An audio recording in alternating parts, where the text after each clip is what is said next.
आगे बढ़ेंगे। बीजेपी की तरफ से सुधांशु त्रिवेदी प्रेस कॉन्फ्रेंस कर रहे हैं, सुन लेते हैं। अनुसूचित जाति के थे, हम तो किसी को ऊंचा और नीचा नहीं मानते, तब भी कांग्रेस ने विरोध किया था। 2019 में जब जजमेंट आया तब भी कांग्रेस ने विरोध किया। जब 2024 में इसी वर्ष 22 जनवरी को श्री राम जन्मभूमि का उद्घाटन हुआ, प्रधानमंत्री श्री नरेंद्र मोदी उसमें मुख्य भूमिका में थे, जो स्वयं ओबीसी समाज से आते हैं, तो उसका भी विरोध किया। और आज जब देश की महामहिम राष्ट्रपति जो शेड्यूल्ड ट्राइब समाज से आती हैं, आदिवासी समाज से आती हैं, उनके जाने के बाद विरोध यह बहुत साफ दर्शाता है कि कांग्रेस के मन में राम मंदिर तो एक बहाना है, उनको अपने मन के अंदर एससी, एसटी और ओबीसी समाज के लिए जो असली में हिकारत है उसे सामने लाना है। अब आप ये बताइए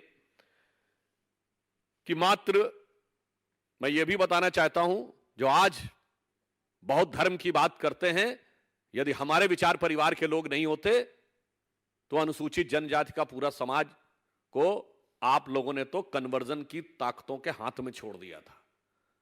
आज उनका स्वाभिमान, उनकी संस्कृति की रक्षा करने के लिए भारतीय जनता पार्टी और विचार परिवार के संगठनों ने महत्वपूर्ण भूमिका निभाई।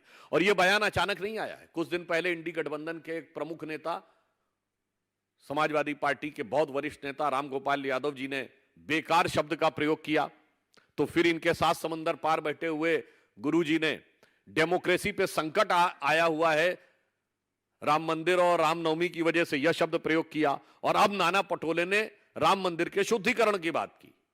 यानी यह कोई एक अलग बयान नहीं है जिसे निजी बयान कह के वो दरकिनार कर सकें। यह वास्तविकता में एक सोची समझी व्यवस्थित उनकी सोच के तहत है। और इसकी हद तो यह है कि मात्र कल इनके एक प्रमुख नेता मणिशंकर अय्यर पाकिस्तान को सम्मान देने की बात करते हैं, और आज नाना पटोले राम मंदिर के अपमान की बात करते हैं। यानी एक तरफ पाकिस्तान का सम्मान और एक तरफ है राम मंदिर का अपमान, और उसके साथ साथ अनुसूचित जनजाति समाज का अपमान।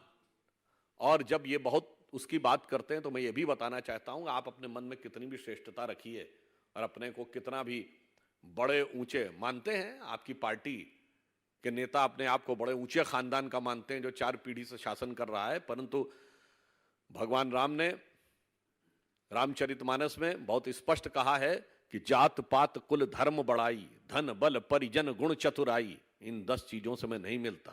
पुनः कह रहा हूं, जात पात कुल धर्म बड़ाई, धन बल परिजन गुण चतुराई, इन 10 चीजों से नहीं मिलता। तो आपकी ऊंचाई की अहंकार और चतुराई इससे नहीं मिलने वाले। उन्होंने बहुत साफ कहा है, वो शबरी माता से कहते हैं, कहे रघुपति सुन भामिनी बाता, यानी हे देवी एक ही बात कह रहा हूं, मानहु एक भगत कर नाता। जिस तरीके से कांग्रेस के नेता पाकिस्तान को लेकर बयान दे रहे हैं, उसी का जवाब सुधांशु त्रिवेदी दे रहे थे। एक छोटा सा ब्रेक यहां पर ले रहे हैं, लौटेंगे।